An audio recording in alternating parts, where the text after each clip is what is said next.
நமஸ்தே ஸ்கந்தாசித்னி YouTube சேனலில் இப்போ நம்ம விஷாரத் பூர்வா ஃபஸ்ட் பேப்பரில் வரக்கூடிய தேர்டு ரோமன் கத்திய டிப்பனீஸோட இம்பார்ட்டன்ட் தான் பார்க்க போகிறோம்.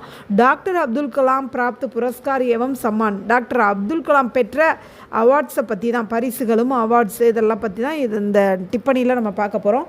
சயுக்த ராஷ்டிரனே கலாமுக்கே அதுனா ஐக்கிய நாடுகள் சபையானது கலாமுக்கு 79 வேங் அப்படின்னா 79th ஜன்மதின்கோ பிறந்த நாளைக்கு விஸ்வ வித்யார்த்தி திவஸ் கே ரூப்மே மனாயா, அதாவது உலக மாணவர் தினமாக கொண்டாடியது. கரீப் கிட்டத்தட்ட 40 விஸ்வ வித்யாலயோங் நே யூனிவர்சிட்டிஸ் மானது டாக்டரேட் அதாவது கௌரவ டாக்டர் பட்டத்தை உபாதியாங் பிரதான் கீர்த்தி அப்துல் கலாமுக்கு கொடுத்தது. பாரத் சர்க்கார்னே உன்கோ இந்தியன் கவர்மெண்ட் அவருக்கு 1981 மே பத்மபூஷன் और 1990 மே அதாவது 1990 பத்ம விபூஷன் கா சம்மான் பிரதான் கியா, இந்த அவார்ட்ஸ் எல்லாம் கொடுத்துச்சு. 1997 மே உன்கோ 1997 இவருக்கு பாரத் ரத்னா கோஷித் கியா கயா, பாரத ரத்னா அவார்டு வழங்கப்பட்டது.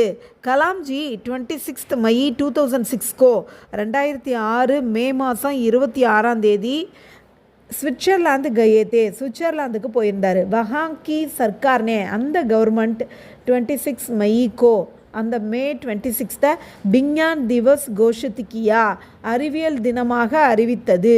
ஹர் சால் ஒவ்வொரு வருஷமும் 26 மயிக்கோ ஸ்விட்சர்லாந்து மே விஞ்ஞான் திவஸ் மனாயா ஜாத்தா ஹே, ஒவ்வொரு வருடமுமே சுவிட்சர்லாந்தில் மே 26 அறிவியல் வருடமாக, அதாவது அறிவியல் தினமாக கொண்டாடப்படுகிறது.